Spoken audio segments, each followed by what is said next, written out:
Good evening, everybody. Thank you for joining us tonight. My name is Bob Pelly. I work with Corp and I host Tech Social. It's a special event tonight where our meeting is in cooperation with Engineers Nova Scotia, and our panel tonight is Entrepreneurial Engineers. And I'm going to turn it over to Darren McLean from EXP, who's also the zone rep for Engineers Nova Scotia in the Cape Breton zone. And Darren's going to lead our panel, so take it away. Thank you very much, Bob. As Bob mentioned, my name is Darren McLean. I'm the zone representative for the Cape Breton Victoria zone of Engineers Nova Scotia. And for those of you who aren't engineers, Engineers Nova Scotia is the body that licenses and regulates the engineering profession in Nova Scotia. And there are about 6,000 engineers in Nova Scotia. And each area of the province has a zone representative. I'm a civil engineer. I work at a company called EXP here in Sydney. So today what we're going to do is we're going to have a panel here of people, mostly engineers, who are also entrepreneurs in local area.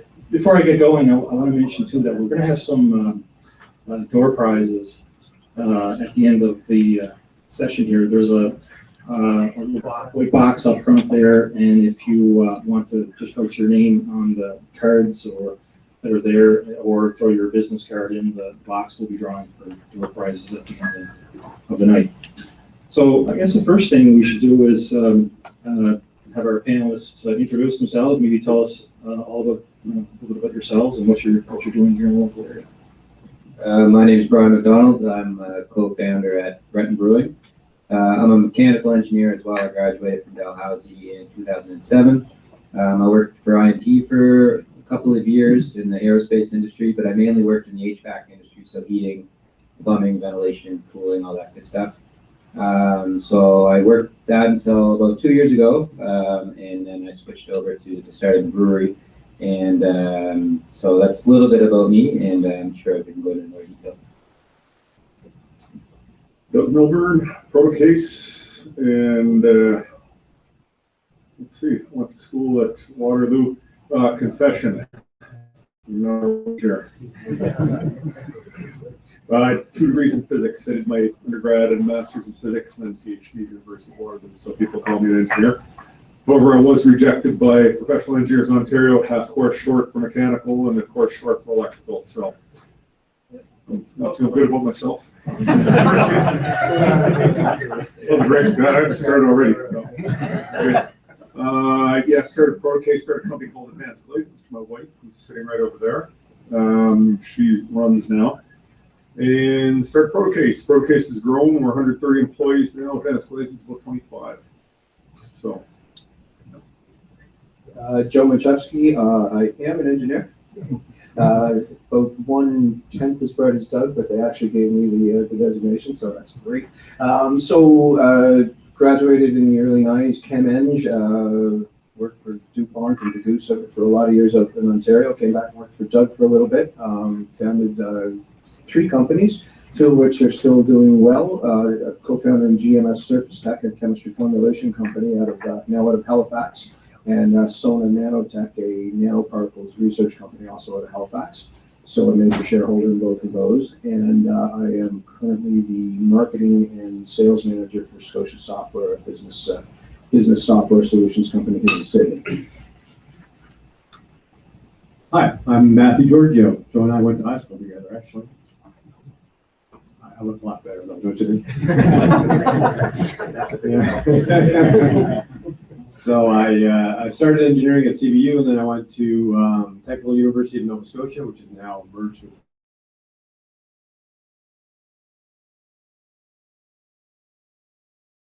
While I was in school, I left school and worked with IBM in Toronto as a test and quality engineer. And then I finished school and I went back to Toronto, in Halifax. I went back to Toronto, worked with IBM again in testing quality assurance in a large computer manufacturing plant. And in 1994, I left and came back here and started a company called MediaSpark. We've been running that company for all these years. We develop educational games and simulations that we sell around the world, and we also develop products for other companies like TD Bank and IBM and Cisco and others. I also started 3 other companies. One's called Local, which develops community websites like okbreton.com, and we're launching in a number of cities across Canada right now. I have a business called Go Venture World, which is a large, massively multiplayer online role-playing game called GoVentureWorld.com.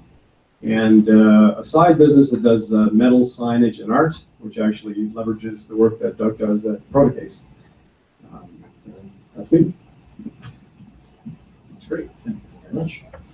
I guess to get the conversation going, we've got just a few questions, and just to kind of explore, what are your experiences as entrepreneurs and engineers, or pseudo engineers. In the local area. So perhaps what we'll do is we'll start, and we'll just kind of go back and forth, and we'll get you each to just give us your perspectives on these questions. So maybe starting with Brian here. So what made you decide to become an entrepreneur? That's a good question. The definitely trying to choose a life path where I could get up and do what I love every day. Also, I really love Cape Breton. That's definitely one of the biggest parts of it. I wanted to raise my family in Cape Breton. And I likely could have done that sticking with the traditional engineering path, but I wanted to also choose something that I love to do. So I got into the brewing hobby in the kind of 2008, 2009, fell in love with it, just dove into it, like reading as much as I could, listening to all the podcasts that were available, brewing as much as I could. And Sydney was missing something, a brewery.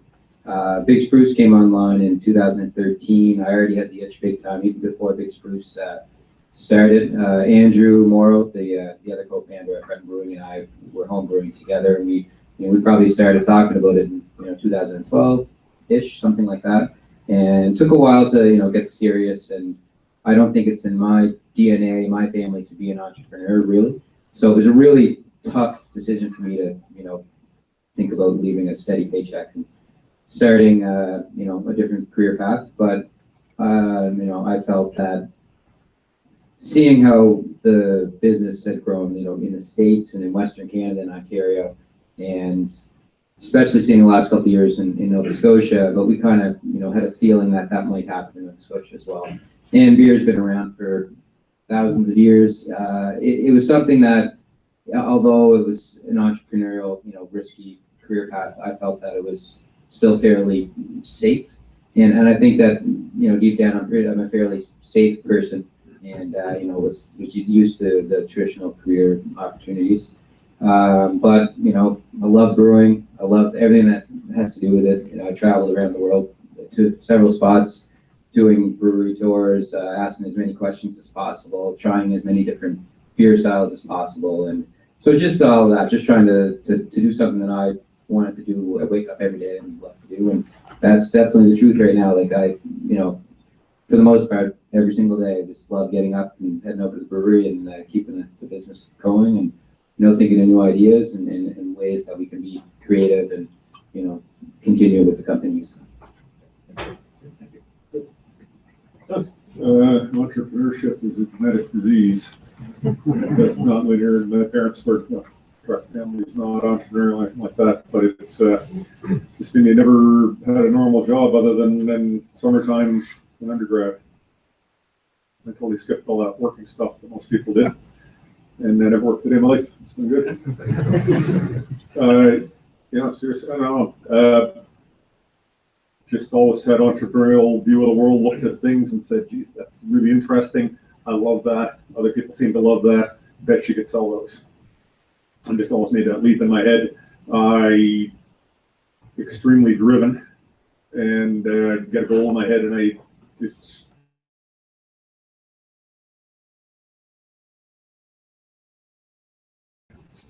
Mount Allison University, which is not a hotbed in Maritime's not a hotbed on entrepreneurship, certainly not back in the 80s when I was there. And still, I remember looking at analog to digital converter cards, which at the time held a lot of fascination for me. Anybody who works on that kind of stuff might understand that. And look at that and say, geez, the products in the market are not good. I bet you I could make something. And that was in my head, but there was nothing around me to help me with that. I go to University of Waterloo with my other degrees, and everybody there is taking ideas like that and doing things with it. I had friends who work for entrepreneurial companies and friends who were entrepreneurs, and just kind of decided when I graduated, looking at some technology, said I'd like to commercialize that, and had a great job offer in Chicago. And Phil and I agonized about that and said, we go to Chicago or do we do this? And I had an offer to finance in Ontario too. And I got this other side of me that says I'd like to leave a more positive mark in the world. Start another company in Toronto, and you're a part of a traffic problem is all you are. Not really good for anything. And do it here and help them rebalance it. So you can't a strange place. Well, all the modern industrialized countries, Canada is going to be empty. There's going to be a largely Chinese city in Vancouver, largely Indian, and that's not a comment of the race, just cultural. People are moving in. These cities are growing. People are moving into them. They'll have a dominant culture in both of them, in Toronto, and there's going to be Quebec, which is a different beast, and then the rest of it's going to be a few colonial outposts to administer. That's the way it's going. Everybody's totally vacating everything else. I also decided along the way I really don't like those mega cities and spending all my time in traffic, and I found the existence there kind of meaningless, sitting puttering away an hour in traffic jam. So I'll come back and try to do this here. So seriously swimming against the current, but that's never been an impediment to me. Strange, you talk about being safe in your viewpoint and things. Never really felt I was a risk taker either. And I got this thing of hedging my bets constantly and look at myself as being safe in what I do, but other people look at me and say, no, I'm not particularly safe. So anyway, Joe? Sure. So entrepreneurialism, even the word entrepreneur, hardly even came up until I was well into my 30s, comfortably into my 30s. I hadn't even heard the term almost. Grew up around here, grew up in Whitney Pier. I went off to tons. Entrepreneurialism wasn't even on the radar screen. So actually, let me elaborate on that a little bit. I don't know what the culture is like now at Dalhousie in their engineering school, but in the early 90s, late 80s, early 90s, the brass ring was the job with the big corporation, right? That was the dream, to go work for that massive corporation. And the top students in the class got the job. Like I was a chem eng. Me and another guy ended up at DuPont, and we were the guys, right? We had the job with the massive company. Went off to Ontario and basically continued to prepare myself to climb the corporate ladder and live that life. 2005, for family reasons, I ended up back here. I ended up working for Doug, doing sales and marketing with Advanced Glazings, which gave me, well, it exposed me to the world of startups. Doug and business partner Steve Lilly dragged me off to a tech social in the basement of Daniel's one day, I think it was, and I started seeing what it was all about, and kind of fell in love with it. And after about 3 years, I went off on my own and started playing in this world. Anyway, the bottom line is, once you get into it, there's even if it's damaging to you, which it can be, and it can be, it's addictive. It's an incredible adrenaline rush, and pretty much anybody who's ever done it will tell you that, and it's hard to walk away from. So I'll warn you, if it's something you want to take a shot at, it's tough, but my God, it's a hell of a ride. It's the roller coaster maybe without the seatbelt thing. I do want to go back to the culture at Tons, though, or Dalhousie Engineering, because it's important. I hope it's changed, and I really want to see some attitudes change in general. First of all, the brass ring was the large corporation, right? That was number one. Number two, if you weren't fortunate enough, or didn't work hard enough, or didn't do well enough on your interviews to get the job at the massive company, tier two was you got a job with a smaller company, right? Tier three was you went back and did your master's degree, because you didn't get one of those two jobs. Starting your own company, I didn't know anybody who did it. I still don't know anybody that was at Tons when Matthew and I were there.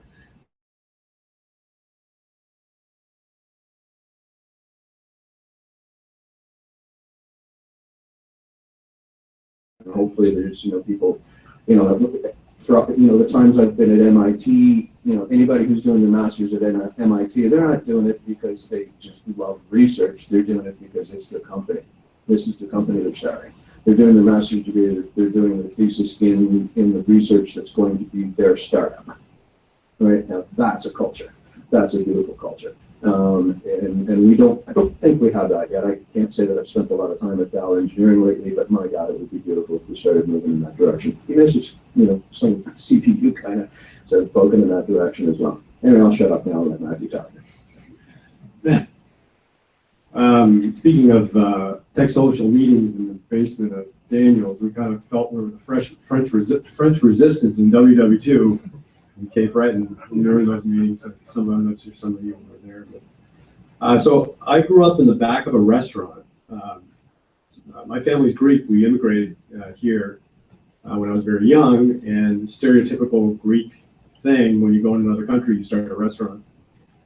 And so I watched my parents work in this restaurant for 16 hours a day, 6 days a week, take a vacation every 4 years.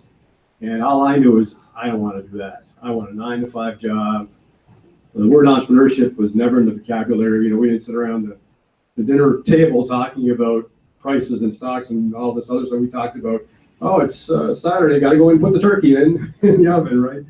So entrepreneurship was never discussed. And all my years of school, 6 years of university, I took one business course, had no interest. I thought I had no interest in it.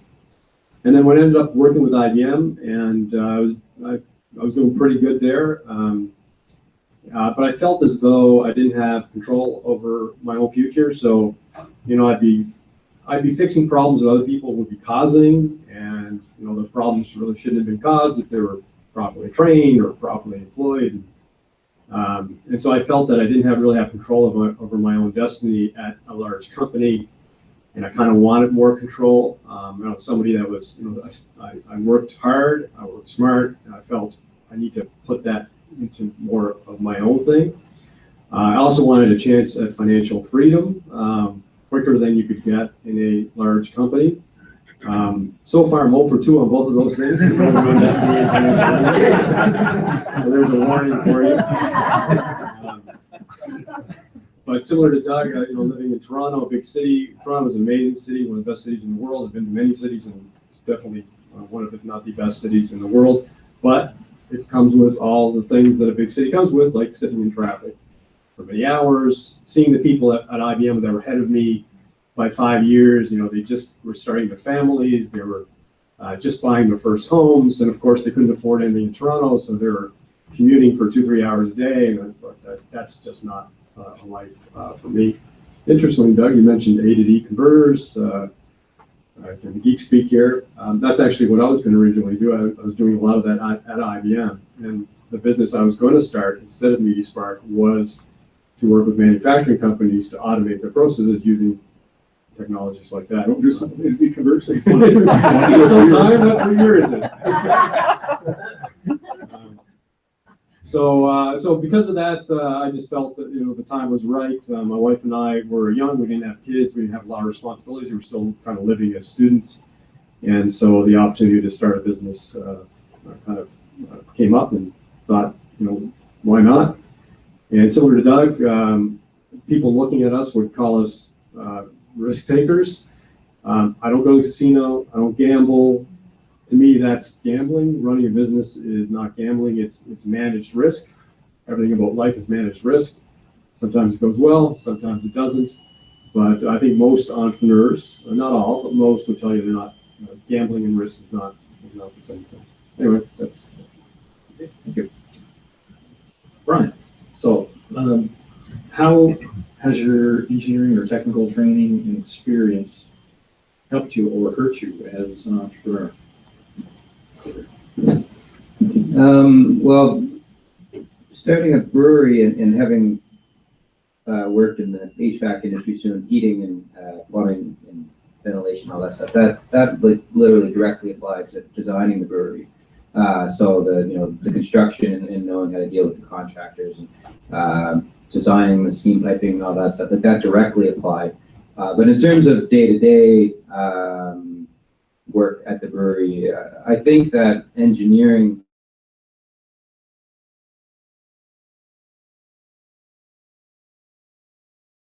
and abilities to learn new systems and new anything that comes up.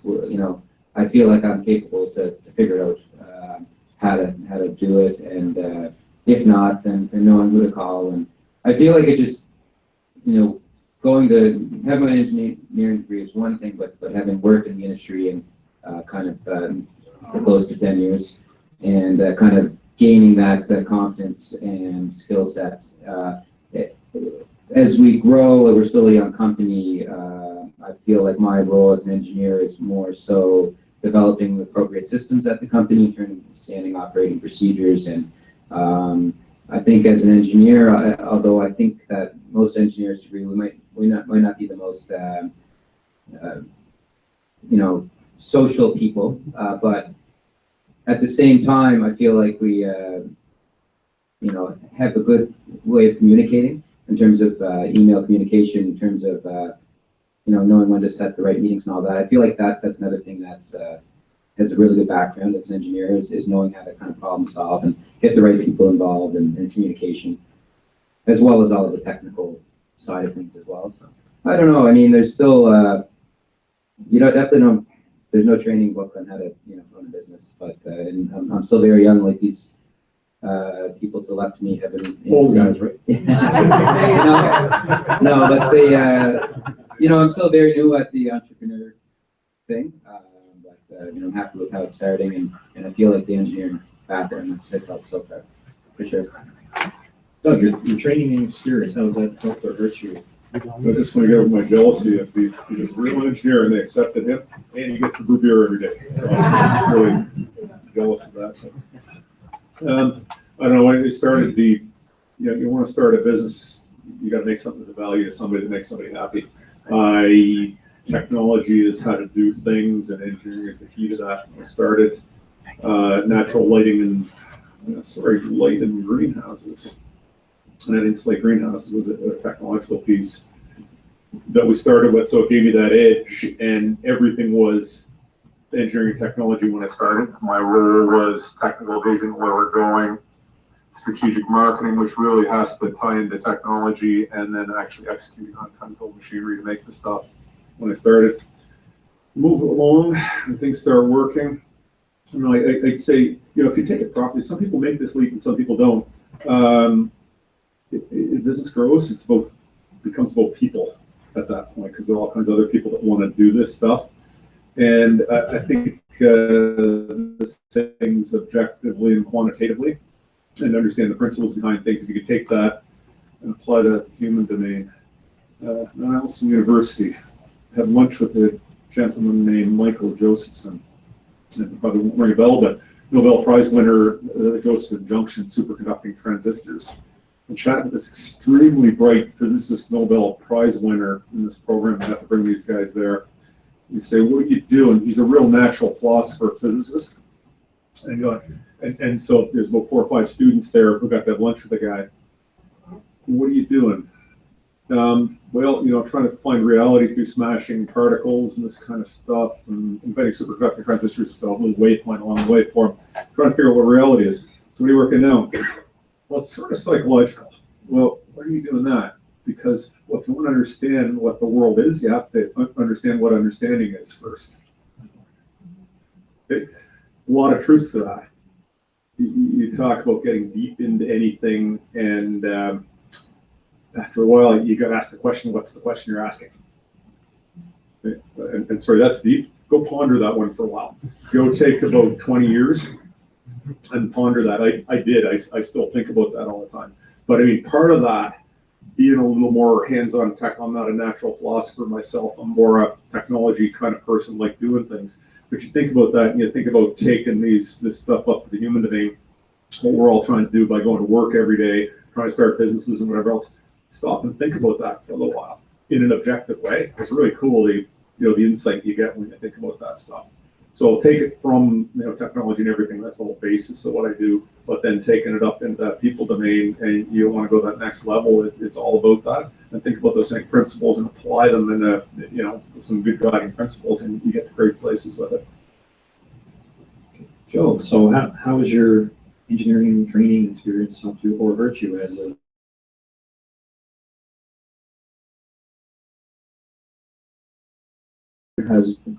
has guided the types of businesses I've gotten involved with, is really what it comes down to. I went back into an MBA. I'm more of a sales and marketing type. I'm the guy that buys drinks at the parties and grabs the mic at karaoke night. So it just seemed natural that I would end up in a sales marketing type role. However, I do understand much of what Doug says when he talks about tech.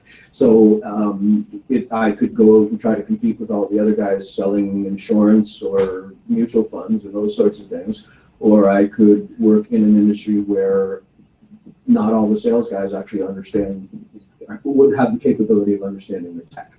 So I've built my sort of entrepreneurial career around partnering with techs and helping them translate their product to non-techs. So that's sort of guided what I consider my main value proposition. That's my ability to be the bridge between the user and the developer of the tech. So does that answer the question? All right. I don't think I can go deep philosophically like Doug did there, but at least we could talk about Matt, same question. I hated school. 6 years university, hated every minute of it, except when I played sports, which I learned a lot more from sports than I learned from school. But and it's always dangerous to me saying that because I have thousands of customers who are schools and universities. When I say I hate school and university, it's the process, not the learning. But I did learn one thing. In 6 years of engineering, electrical engineering, computer engineering, math, the one thing I learned that helped me is how to solve problems. Electrical engineering is the hardest engineering you take next to maybe physics. You're welcome, Doug. Everything else, all the other engineering is easy, sorry, tell you, much easier than electrical. And that's probably why I didn't like it. But when you're faced with such complex problems, and there's always a method to coming to that solution, other problems don't worry you anymore. You know how to solve a problem. And it doesn't matter what that problem is. It doesn't matter what industry it is. You know how to solve a problem. And that's a skill that's incredible to have for your entire life. It's always going to get back to you. And I think a little bit what Doug was saying, you can look at things objectively as well, which I think the average person, the average non-engineer, has trouble at looking at things objectively. But engineering kind of beats that into you because numbers don't lie at the end of the day. Process doesn't lie. So I think problem solving is the number one thing you can learn, and it will always be a benefit to you for your entire life. The challenges with engineering are you spend so much time problem solving and so much time on theoretical stuff, depending on the engineering you take, that you miss out on communication skills, which are equally important in the world that we live in today. You also tend to view the world as logical, which is completely wrong because the world, human beings are completely not logical, emotional, which makes engineers often wonder about how politics works because it's totally illogical. Explains why it doesn't work. Exactly. Explains why it doesn't work, exactly. So I think that's the thing you have to worry though when you're an engineer or studying engineering is you're spending so much time on the technical aspects and the problem solving aspects, which is all good. You're missing out on some of the communication skills, missing out on some of the subjectivity. And from a marketing perspective, you have to be able to understand how things are logical and how you have to use that understanding of logical markets and logical decision making to direct your business and your decision making. Excellent. Thank you very much. Okay, Brian, what support systems do you think are available to entrepreneurs in the local area?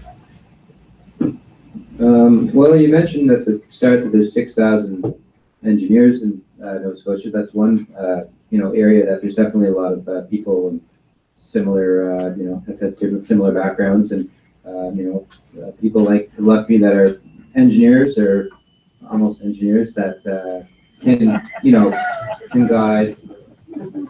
Yes. But I think, like in terms of starting our business, there's certainly financial institutions, in the local area.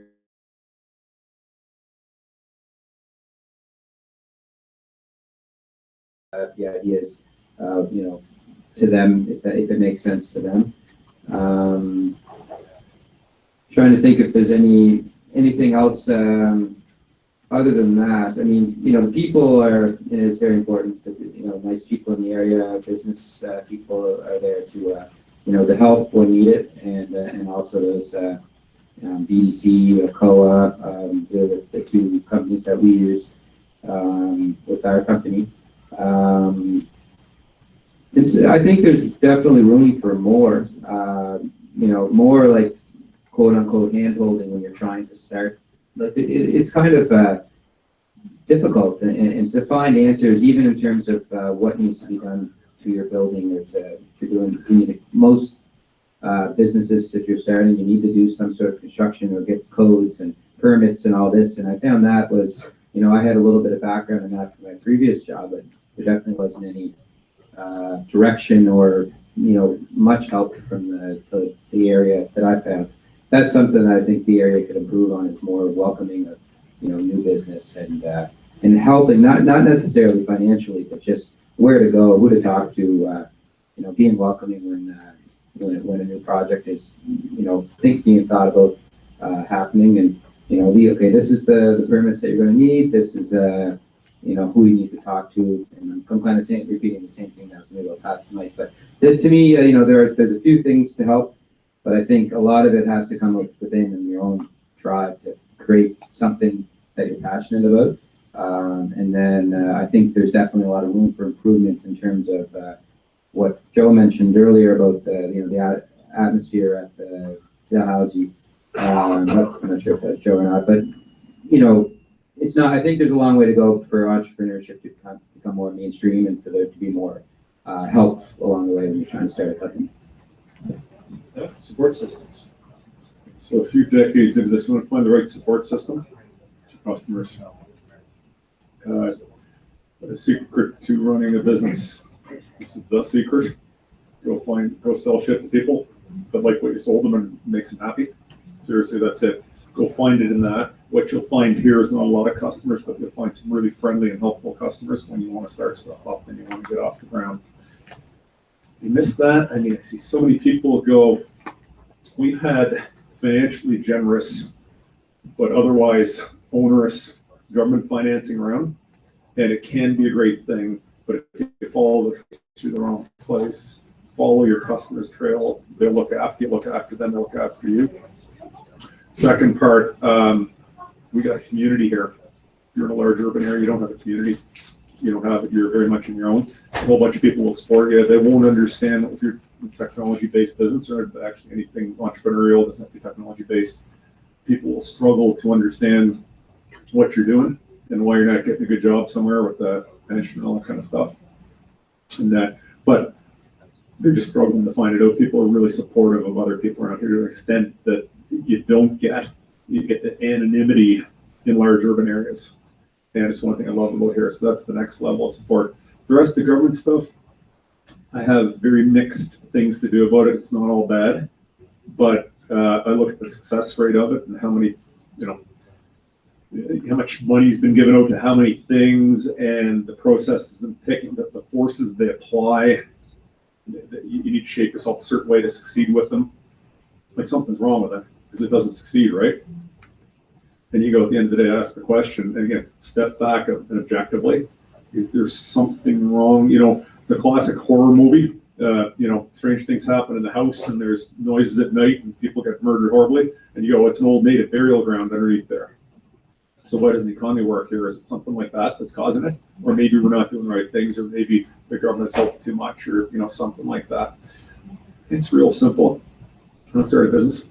It's all about your relationship between your organization and your customer. Every business sells satisfaction, sells happiness at the end of the day.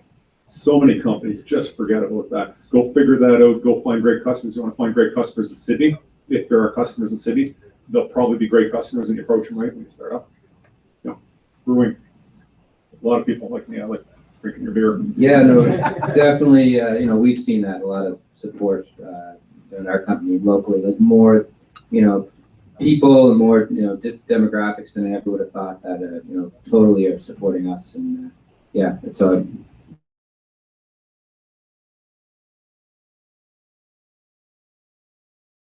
We don't have enough scale. But I look at our industry in Protocase, metal fab, we're one of the biggest metal fab companies in Canada, in the kind of stuff we do. And we're even large compared to the American industry in terms of the size of our company. That's why? Because we had to look elsewhere for companies. So that adversity you get because our market is small is a strength too. Okay. So anyway, the government's the traditional answers to that, not so big on what we have here. Community support, incredible, and so many supportive customers. Joe. Sure. Yeah, I was going to be a bit controversial, but there's no need now.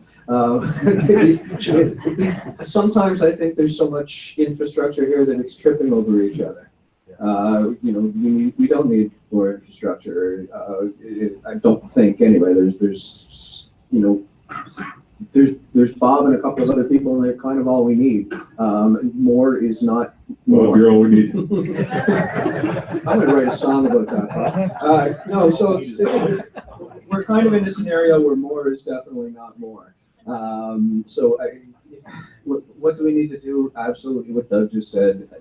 Startups need to think about sell, bloody sell.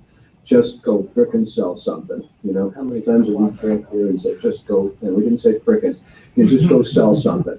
And we've got to drill that into our local entrepreneurial culture. We get so caught up in programs, and you bounce around like a bloody pinball trying to make your business model fit with the latest program, which is insane. It's absolutely insane.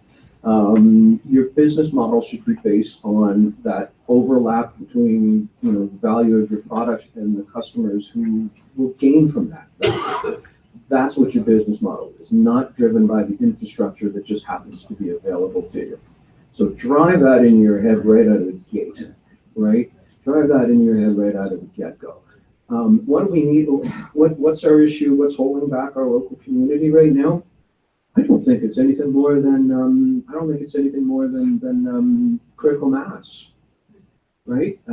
It's hard to hire a developer around here. Why? Because they moved from Winnipeg to Sydney, and it's a startup. It's probably going to go out of business. The math is such that most of us go out of business.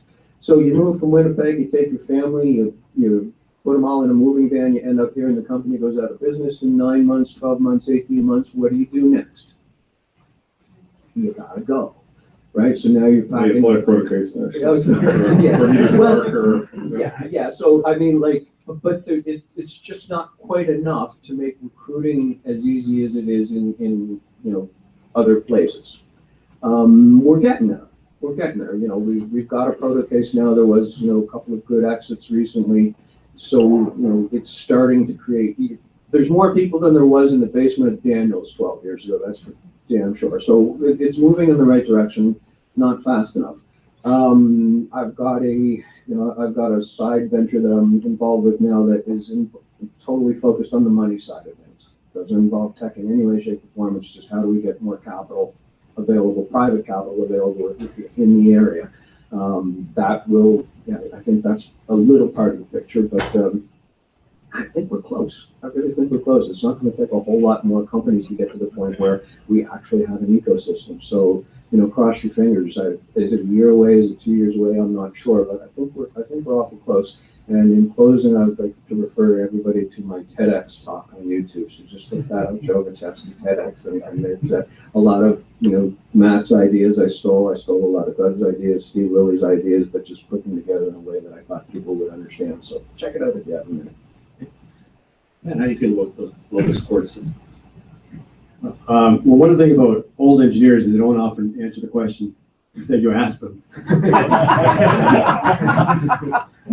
So, there are a number of organizations that can support you in a variety of ways. There's NRC, there's ACOA, there's BDC, there's CBDC, there's Novacore, there's NSBI, and if all that means nothing to you, you can talk to somebody like Bob, or one of us, and we'll tell you, what they do and at what stage and in what ways they might be able to help you, whether it's with the development of a business plan, whether it's with some market research or some financing. So there's certainly help out there. There's certainly lack of help in certain areas, certain infrastructure, whether it's certain types of financing and so on.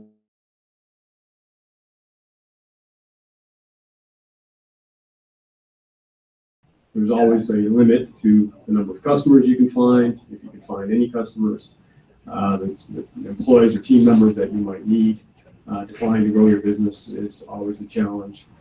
But the odds, starting a business, the odds are against you everywhere. The further away you are from a major center, the odds start to rise unless you consider starting a local-based business. So a lot of us are talking about technology and export type businesses, but you can be very successful and very fulfilled starting a local business, whatever that local business is. It doesn't have to be export oriented. Of course, it's more helpful maybe in the big scheme of things if it's export oriented because you're bringing new money in. But if you just want to fulfill the desire of starting a business yourself, don't think you have to do something big. We're always hearing about these big success stories that are incredibly rare. There are many, many millions of other success stories that you don't hear about because they're just smaller successes. They're significant successes for those entrepreneurs, but there's no reason why you can't follow that same path. And again, there's a lot of options around to help you with those things. Super. Brian, last question. What advice would you have for engineers who might be contemplating a business startup? Well, I think you'd have to be contemplating a little bit more than that. I mean, if you have an idea or a passion that you're trying to figure out how to do, or maybe, you just don't like the 9-to-5 grind. I don't know. I find that a little bit. Prefer a 7 to midnight grind. Yeah, you can pick your own hours, but which 80 a week are you going to pick? But my advice would be not to, just trying to be an entrepreneur. I think for me, I kind of had a specific thing that I was trying to do. I was passionate about brewing. I wanted to figure out how to do that. So I think, find something that you really like to do and try to figure out how to make that happen. Or, if you see a business opportunity, make sure that it's something that you're passionate about and make sure that the numbers work. I mean, obviously that's important. You're never going to guarantee that they're going to work out like they do on paper, but try to understand the risks and I think if you do those things correctly, you have a better shot at least of success. So that's a couple thoughts there anyway. So, no opinion? Don't do it unless you are ready for, some people are, it really is, you got to look into yourself first. And if you are made for this kind of thing, do it, it's great. And if you're not, it will destroy you. It'll completely destroy you. I've seen it happen to people. It's not very nice. Other thing I'm going to answer this on your question. On the answer on your question, the other thing, it's to do with doing it here. The best advantage here, and I think one of the biggest satisfactions here, our biggest business advantage here is the ability to collect and retain top quality people. Okay? And don't listen to what the provincial government says, who tells people it's really hard to recruit people in this part of the world. It's not. It's different recruiting people. It's totally different. If you're in Toronto, you're in any clustered area, you put a job ad out, you look for experience. Okay? People are moving jobs constantly. Somebody gets dissatisfied every 2 years, they jump from one job to another. You hang a shingle out and say, help wanted in engineering or software development or wherever else, and you get somebody. And then 2 years later, they leave. Okay? And that's the way it works. It is the way it works in a clustered environment city, and it looks great. Oh, I can get skilled people. I hang a shingle up and I get them really quickly. Slower to get people here, but they stay here. It's a very different beast. So if you want to start a company like we are at Protocase and 45 Drives or Advanced Glazings, And we are the very best in the world at what we do, very specialized knowledge. If you've got a revolving door for people, you got a serious problem. And around here, you create a good job for people, they will stay. I mean, people aren't stupid anywhere, and you get a crappy job, you don't pay them enough or whatever else, they're not going to stay. Create a good job here, and in a clustered area, you create a great job for people, and everybody. It's just culture, it's move. It's just part of what you do, and those aspirations that people have, and they don't necessarily meet it by moving.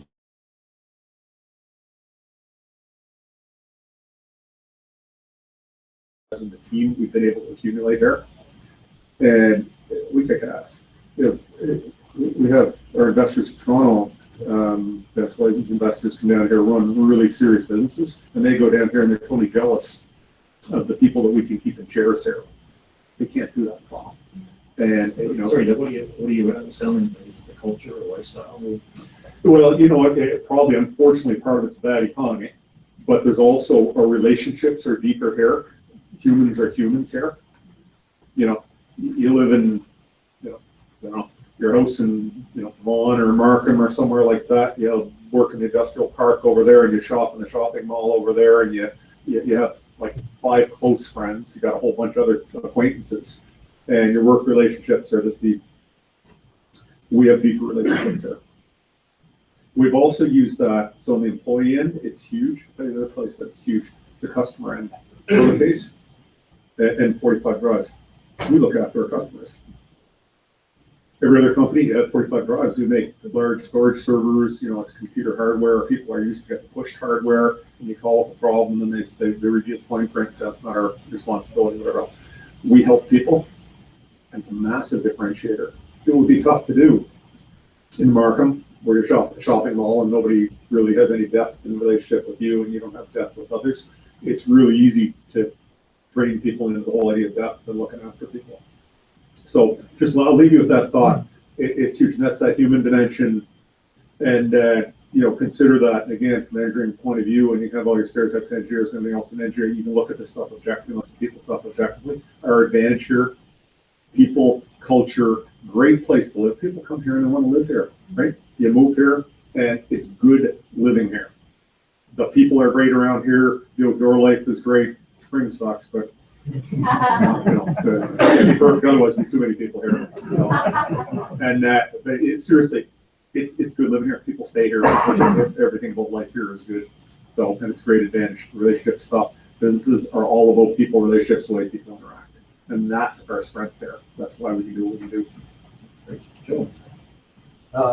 Take a totally different tack. Build a selling culture right from day one. Like absolutely, even in the idea stage in your head, when you're thinking about this amazing product, you're thinking about how you're going to get it to market, how you're going to sell it.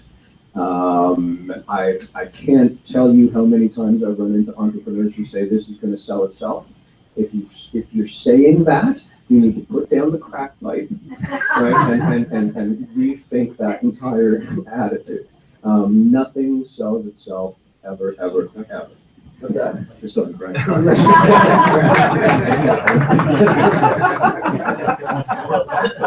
You spell that one right out of the gate, it's about the selling culture, and simultaneous to the product development, think about the channels to get that product to market. And it's not just, a traditional salesman, driving around with a briefcase thing anymore, not by any stretch of the imagination. So sales also means, those online channels where you're building funnel pages and those sorts of things. You need to understand that technology. You need to understand, how your client is going to interact with your product and find it, how they're going to find it, and how they're going to choose to use it. And Joe, can I say about that, how it's going to make them feel? If I could add that in there. Absolutely. Absolutely. Yeah, it's a practical, but it's also an emotional experience for a customer. At the end of the day, all of those people who click yes, I will subscribe are humans, right? They are actually humans. So you need to make them feel comfortable enough that they're going to hit that subscribe button or join button or contact me button or whatever it is. Or if it's a large enterprise type product where it needs personal selling, you better have the right people on board real quick. That's how you're going to do that selling. But whatever it is, whatever your product is, whatever your market is, at a product design inception, simultaneously start thinking about how you're going to get it in front of people and how you're going to convince them that they want to use this. First piece of advice, if you're thinking about starting a business, I mentioned earlier, which is it doesn't have to be some big business. It could just be a nice, small, successful business that's right for you. And then if that business goes well, you can always do something else, do something bigger. Second is that it doesn't have to be all or nothing.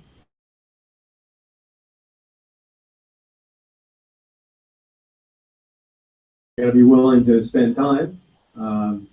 But that's a good warm-up to be an entrepreneur because it's not going to be 9 to 5. It's going to be all the time.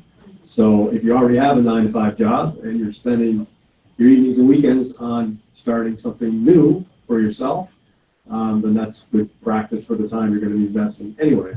If you feel like that's too much work, oh, I don't have time to do this thing on the side, to experiment with this new business, well, guess what? You're not going to have time to be an entrepreneur either. So that's a good indicator that you don't necessarily have what it takes. That commitment that's necessary. So it doesn't have to be all or nothing. It's something you can do while having another income source, and that allows you the freedom to experiment. There's less pressure on you, less likely to experience those really bad things that Doug mentioned. We've all seen entrepreneurship cause real problems in people's lives. So that's not to say you shouldn't do it. One of the benefits of entrepreneurship, whether you succeed or fail, is that you'll learn so much about yourself. You'll learn so much about how the world works that it's an education you could never pay for. People are spending $100,000 going to university and literally getting nothing other than a piece of paper at the end of the day. You could spend that money running your own business, failing, and you've learned more about yourself and more about the world than you ever would in anything else. So that's ultimately the benefit that's always going to be with you if you try. Super, excellent. That's all the questions I had. I'm going to open up the questions to the floor. If anyone has anything they'd like to ask, gentlemen, any questions?